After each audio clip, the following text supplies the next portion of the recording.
Code نام جواد ہے، عمران نے سرد لہجے میں کہا۔ کیا کہہ رہے ہو؟ کون مرفی؟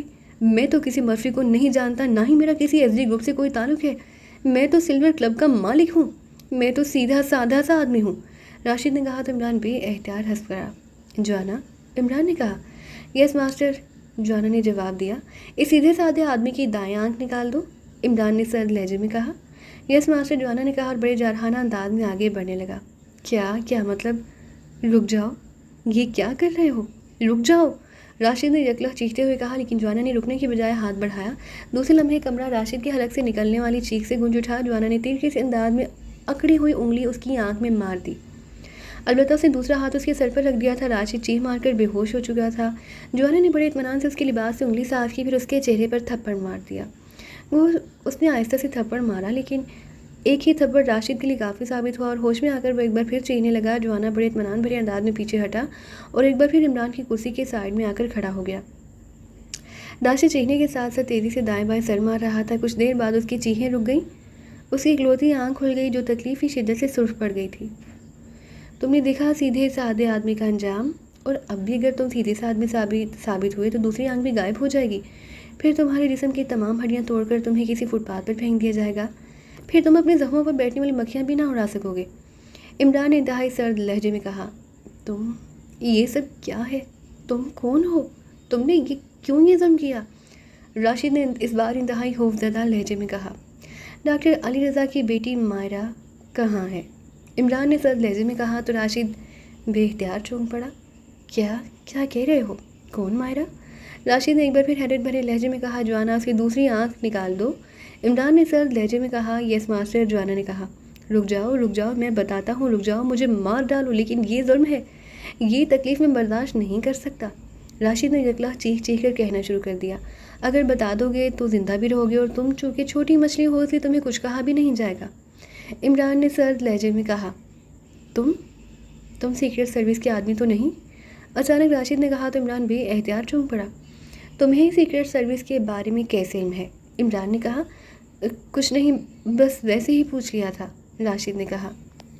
جوانا، میرا خیال ہے کہ اسے اندھا ہونے کا شوق ہے، عمران نے کہا۔ یس ماسٹر، جوانا نے کہا اور تیزی سے آگے بڑھنے لگا۔ رک جاؤ، میں بتا دیتا ہوں، رک جاؤ، راشد نے یکلخت ہذیانی انداز میں چیختے ہوئے کہا۔ وہیں رک جاؤ، اب یہ چالاک بننے کی کوشش کرے تو اس کی دوسری آنکھ بھی نکال دینا، پھر اس کی ہڈیوں کی باری آئے گی، عمران نے سرد لہجے میں کہا۔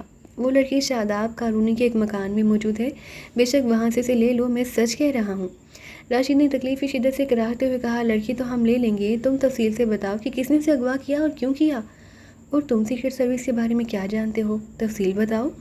یہ سن لو کہ اگر اب تم نے ایک لفظ منہ سے غلط نکالا تو تمہارا انجام انتہائی عبرت ناک ہوگا، جبکہ میرا وعدہ ہے کہ اگر تم سب کچھ سچ بتا دو گے تو تمہیں زندہ چھوڑ دیا جائے گا، عمران نے کہا۔ میں مرفی کے خفیہ گروپ ایس ڈی کا چیف ہوں، ہمارا گروپ ایسے کام کرتا ہے جنہیں انتہائی خفیہ رکھنا ہوتا ہے، اس قدر خفیہ کہ پولیس انٹیلیجنس کو بھی معلوم نہ ہو سکے۔ چیف مرفی نے ایک روز مجھے اپنے خفیہ آفس میں کال کیا، وہاں ایک غیر ملکی موجود تھا جس کا نام ڈیرک تھا۔ مجھے بتایا گیا کہ ڈیرک کا تعلق یورپی ملک فن لینڈ سے ہے، اور ڈیرک کو اسٹار لیبارٹری کے سلسلے میں ایک فائل چاہیے تھی، اور مرفی نے اپنے طور پر اس کا بندوبست کر لیا تھا۔ اسٹار لیبارٹری کے ریکارڈ روم میں ایک آدمی کام کرتا ہے، ڈاکٹر یوسف اس کا نام ہے، اسے بھاری دولت دے کر اس سے فائل کا سودا کر لیا گیا۔ مجھے اس لیے بلایا گیا تھا کہ اس ڈاکٹر یوسف سے میں فائل لے کر ڈیرک تک پہنچا دوں۔ ڈیرک ہوٹل شارٹن میں رہتا تھا، مرفی اپنی عادت کے مطابق سامنے نہیں آنا چاہتا تھا، اور اس ڈاکٹر یوسف سے بات فون پر طے کر لی گئی کہ وہ فائل لے کر آئے اور رقم لے جائے، لیکن ڈاکٹر یوسف کو شاید کوئی خطرہ لاحق تھا، اس لیے اس نے یہ فائل ایک بینک کے اسپیشل لاکر میں رکھ دی، اور اپنے وزٹنگ کارڈ کے پیچھے اس نے اس بینک کا نام اور لاکر نمبر لکھ دیا، اور مرفی کو بتایا کہ وہ رقم دے کر اس سے کارڈ لے سکتا ہے۔ مرفی نے اسے ہمارے اڈے پر بھجوایا تاکہ لین دین ہو سکے۔ مجھے تو یہ حکم دے دیا کہ جب ڈاکٹر یوسف واپس اپنے مکان پر پہنچے تو اسے ہلاک کر کے رقم اس سے واپس لے لی جائے۔ اس کے بعد ڈاکٹر یوسف ہمارے خفیہ اڈے پر پہنچا تو ہمارے آدمی نے رقم کا بیگ اسے دے دیا، اور اس سے کارڈ لے کر وہ مرفی تک پہنچانے کے لیے چلا گیا۔ ڈاکٹر یوسف بھی چلا گیا جہاں اسے ہلاک کر کے اسے رقم کا بیگ واپس لے لیا گیا، لیکن اس دوران ایک گڑبڑ ہو گئی۔ ہمارا آدمی جس کا نام ڈیوڈ تھا، اس کا کسی گروپ سے جھگڑا ہو گیا، اور اس گروپ نے اسے راستے میں روک لیا اور اپنی طرف سے اسے ہلاک کر کے چلے گئے۔ اس دوران ڈاکٹر علی رضا وہاں پہنچے اور اسے اٹھا کر اس نے ہسپتال پہنچایا، لیکن اس گروپ کو معلوم ہو گیا، جبکہ ڈیوڈ کو تلاش کرتے رہے ہمیں ہسپتال کا خیال تک نہ آیا۔ وہ گروپ دوسرے روز ہسپتال پہنچ گیا اور انہوں نے وہاں ڈیوڈ کو ہلاک کر دیا۔ پھر ہمیں پتہ چلا تو ہم نے ڈیوڈ کے لباس کی تلاشی لی، لیکن کارڈ ہمیں نہ ملا، جس پر ہمیں یقین ہو گیا کہ کارڈ ڈاکٹر علی رضا کے پاس ہے۔ اس سے بات کی تو اس نے انکار کر دیا۔ میں نے تو چیف مرفی سے کہا کہ ہم اسے اغوا کر کے اس سے اگلواتے ہیں، لیکن چیف مرفی نے کہا کہ ایسا نہیں ہونا چاہیے، کیونکہ ڈیوڈ کے بارے میں پولیس کو معلوم تھا کہ وہ باس مرفی کا خاص آدمی ہے، اور یہ بھی پولیس کو معلوم تھا کہ ڈاکٹر علی رضا نے اسے ہسپتال پہنچایا تھا۔ اب اگر ڈاکٹر علی رضا بھی ہلاک ہو گیا تو سارا ملبہ چیف مرفی پر پڑے گا۔ اسے میں نے ڈاکٹر علی رضا کی لڑکی کو کالج سے گروپ کے ذریعے اغوا کرا لیا، پھر اپنے خصوصی فون سے اس ڈاکٹر علی رضا کو دھمکیاں دیں۔ میں نے اپنے فون پر ایسی ڈیوائس لگوائی ہے کہ کال کا ممبر چیک کرنے پر وہ کسی بھی پبلک فون بوتھ کا نمبر ہوتا ہے، جبکہ کال میں اپنے آفس سے کر رہا ہوتا ہوں۔ یہ ڈیوائس بھی میں کریمیا سے لایا تھا، پھر نمبر اس لیے ٹریس نہیں ہو سکتا کہ یہ سیٹلائٹ نمبر ہے، عام ایکسچینج کا بھی نمبر نہیں۔ لیکن آخرکار میں اس نتیجے پر پہنچا کہ ڈاکٹر علی رضا کو واقعی اس بارے میں معلوم نہیں۔ میں نے ڈاکٹر یوسف کی اس روز کی مصروفیات چیک کرائیں تو مجھے پتہ چل گیا کہ وہ ڈیوڈ کے پاس جانے سے پہلے سٹی کمرشل بینک کے لاکر روم میں گیا تھا۔ سٹی بینک کے لاکر کمپیوٹرائزڈ ہیں، اس لیے وہ صرف نمبروں سے کھلتے اور بند ہوتے ہیں، اس لیے ڈاکٹر یوسف نے کارڈ کے پیچھے نمبر لکھا تھا، ساتھ لاکر کی چابی نہ دی تھی۔ بہرحال میں نے وہاں سے پتہ کرایا تو پتہ چل گیا کہ اس نے کون سا لاکر بک کرایا تھا۔ میں نے اس لاکر کو کھلوایا تو اس میں سے وہ فائل موجود تھی، چنانچہ میں نے وہ فائل نکالی اور جا کر ہوٹل شارٹن میں ڈیری کو دے دی۔ واپس آ کر چیف مرفی کو رپورٹ دے دی، پھر ڈیری کو اسی رات پاکستان سے واپس چلا گیا۔ راشد نے پوری تفصیل بتاتے ہوئے کہا، یہ فائل کس قسم کی ہے؟ عمران نے پوچھا۔ وہ سائنسی فائل تھی، مجھے نہیں معلوم، البتہ اس کے اوپر سرخ سیاہی سے 3 بار حرف ایس لکھا ہوا تھا، راشد نے جواب دیا۔ جوزف؟ عمران نے جوزف سے مخاطب ہو کر کہا۔ یس باس۔ ٹرانسمیٹر پر ٹائیگر کو کال کرو اور اسے کہو کہ میں مرفی کو فوراً یہاں رانا ہاؤس میں دیکھنا چاہتا ہوں، عمران نے کہا۔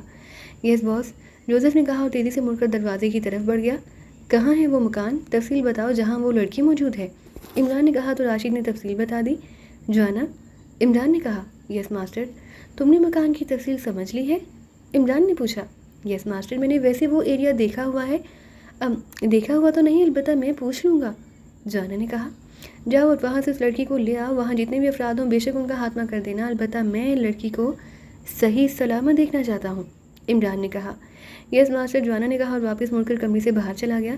اب بتاؤ کہ تم نے سیکرٹ سروس کے الفاظ کیوں استعمال کیے تھے؟ عمران نے راشد سے مخاطب ہو کر کہا۔ اس ڈیریک نے مجھ سے پوچھا تھا کہ ساری کارروائی کا علم سیکرٹ سروس کو تو نہیں ہوا۔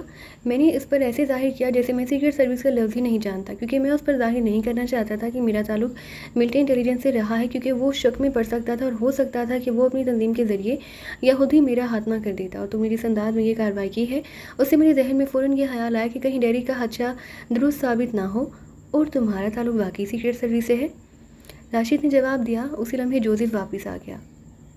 ٹائیگر کو میں نے کہہ دیا ہے، وہ مرفی کو لے کر پہنچ جائے گا، جوزف نے کہا۔ اوکے، جوانا چلا گیا ہے، عمران نے کہا۔ یس باس، جوزف نے جواب دیا۔ تم یہی رکو، میں فون کر لوں، عمران نے اٹھتے ہوئے کہا تو جوزف نے اس بات میں سر ہلا دی۔ عمران تیز سے قدم اٹھاتا بلیک روم سے باہر نکل کر اس کمرے کی طرف بڑھ گیا جہاں فون موجود تھا۔ اس نے ریسیور اٹھایا اور تیزی سے نمبر پریس کرنے شروع کر دیے۔ داور بول رہا ہوں۔ رابطہ قائم ہوتے ہی سرداور کی آواز سنائی دی۔ علی عمران MSc DSc آکسن بول رہا ہوں، عمران نے اپنے مخصوص لہجے میں کہا۔ اب مجھے بھی تعارف تفصیل سے کرانا پڑے گا کہ پرائمری پاس داور بول رہا ہوں، دوسری طرف سے سرداور نے کہا تو عمران بے اختیار ہنس پڑا۔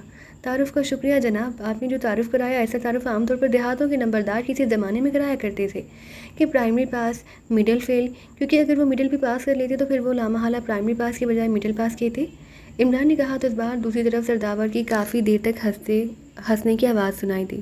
کیا اچھا زمانہ تھا کہ لوگوں کو بڑی بڑی ڈگریاں بتانے کی ضرورت ہی نہ پڑتی تھی، وہ پرائمری پاس اور مڈل فیل بھی بڑے فخریہ انداز میں کہتے تھے، سرداور نے کہا تو عمران بے اختیار ہنس پڑا۔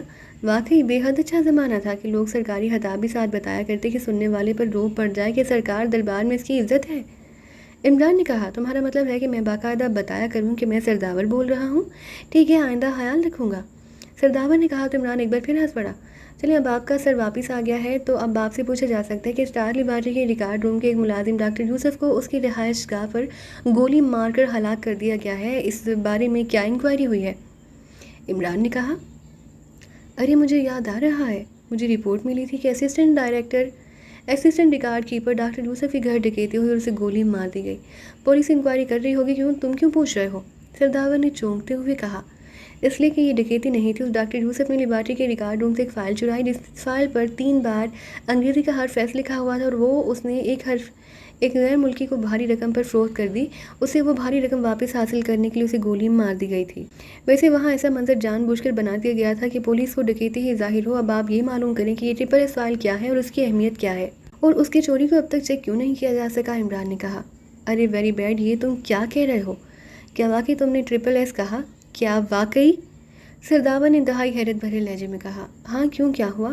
اسٹار لیبارٹری میں ایک خصوصی دفاعی نظام ایئر شیلڈ پر کام ہو رہا ہے. اس ایئر شیلڈ کے تحت پورے پاکستان کی فضا کو ہر قسم کے میزائل حملوں سے بچایا جا سکتا ہے.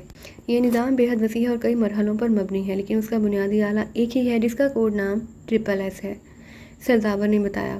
ارے کیا اس فائل میں سالے کا فارمولہ رکھا گیا ہے؟ عمران نے چونک کر پوچھا. نہیں، فارمولہ تو وزارت سائنس کے اسپیشل اسٹور میں ہے، البتہ اس فائل میں ورکنگ پوائنٹس موجود ہیں، سرداور نے جواب دیا. وہ آلہ کدھر رکھا گیا تھا؟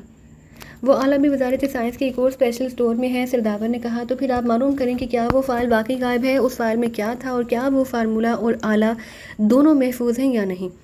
عمران نے جواب دیا. ٹھیک ہے، تم کہاں سے فون کر رہے ہو؟ سرداور نے پوچھا. آپ کتنی دیر میں یہ معلومات حاصل کر لیں گے؟ عمران نے کہا. زیادہ سے زیادہ 1 گھنٹہ لگے گا، دوسری طرف سے کہا گیا. زیادہ سے زیادہ 1 گھنٹہ لگے گا، دوسری طرف سے کہا گیا. میں آپ کو خود ہی 1.5 گھنٹے بعد فون کر لوں گا. عمران نے کہا. پھر اللہ حافظ کہہ کر اس نے ریسیور رکھ دیا. تھوڑی دیر بعد جوزف نے اطلاع. ٹائیگر ایک آدمی کو لے کر آ گیا ہے، وہ آدمی بے ہوش ہے اور اسے بلیک روم میں کرسی پر جکڑ دیا گیا ہے. تو عمران اٹھا اور کمرے سے نکل کر تیز سے قدم اٹھاتا بلیک روم کی طرف بڑھ گیا. وہاں ٹائیگر موجود تھا اور اس نے عمران کو سلام کیا. سامنے کرسی پر مرفی بے ہوشی کے عالم میں راز میں جکڑا ہوا موجود تھا. اسے کیا کہہ کر لے آئے ہو؟ عمران نے کرسی پر بیٹھتے ہوئے ٹائیگر سے پوچھا. میں خفیہ راستے سے اس کے آفس گیا، اس کے سر پر اچانک چوٹ لگا کر اسے بے ہوش کیا، پھر اسی راستے سے اسے نکال کر لے آیا ہوں، ورنہ شاید یہ مزاحمت کرتا، ٹائیگر نے جواب دیتے ہوئے کہا. اسے ہوش میں لے آؤ جوزف. عمران اپنی کرسی کے عقب میں کھڑے جوزف سے مخاطب ہو کر کہا. یس بوس، جوزف نے کہا اور مرفی کی طرف بڑھ گیا. راشد کا سر لٹکا ہوا تھا، اسے جوزف نے شاید عمران کے پاس جانے سے پہلے چوٹ لگا کر بے ہوش کر دیا تھا. تم نے پوچھا نہیں کہ تمہارے دوست مرفی کو میں نے کیوں یہاں منگوایا؟ عمران نے ٹائیگر سے کہا. بوس، پوچھنے کی ضرورت ہی نہیں، لازماً اس چکر میں کسی نہ کسی انداز میں ملوث ہوا ہوگا اور میں تو پہلے ہی شرمندہ ہو رہا تھا، اب مزید کیا پوچھوں؟ ٹائیگر نے جواب دیا. یہ لفظ شرمندگی وہ استعمال کرتے ہیں جو دوسروں پر اندھا اعتماد کر لیتے ہیں. اپنی آنکھیں اور ذہن کھلا رکھا کرو، سمجھے؟ عمران نے سرد لہجے میں کہا. یس باس، ٹائیگر نے ہونٹ چباتے ہوئے کہا. اس لمحے جوزف نے ہاتھ مرفی کی ناک اور منہ سے ہٹایا، پیچھے ہٹ کر کھڑا ہو گیا کیونکہ مرفی کے جسم میں حرکت کے آثار نمودار ہونے شروع ہو گئے تھے. جوزف واپس آ کر عمران کی کرسی کے سائڈ میں کھڑا ہو گیا. یہ کیا مطلب؟ ٹائیگر تم؟ عمران صاحب یہ کیا ہے؟ میں کہاں ہوں؟ مجھے کیوں جکڑا گیا ہے؟ کیا مطلب؟ مرفی نے ہوش میں آتے ہی انتہائی حیرت بھرے لہجے میں کہا. جوزف، راشد کا سر اونچا کرو تاکہ مرفی اسے اچھی طرح دیکھ لے. عمران نے سرد لہجے میں کہا. یس باس، جوزف نے کہا اور تیزی سے آگے بڑھ کر اس نے راشد کے بال مٹھی میں پکڑ کر اس کا سر اونچا کیا تو مرفی کا چہرہ یکلخ زرد پڑ گیا. ڈاکٹر علی رضا کی بیٹی مائرہ ابھی تک یہاں پہنچ جائے گی اور تم نے راشد اس جواد کو اچھی طرح پہچان بھی لیا ہوگا، اس کی حالت بھی دیکھ لی ہوگی.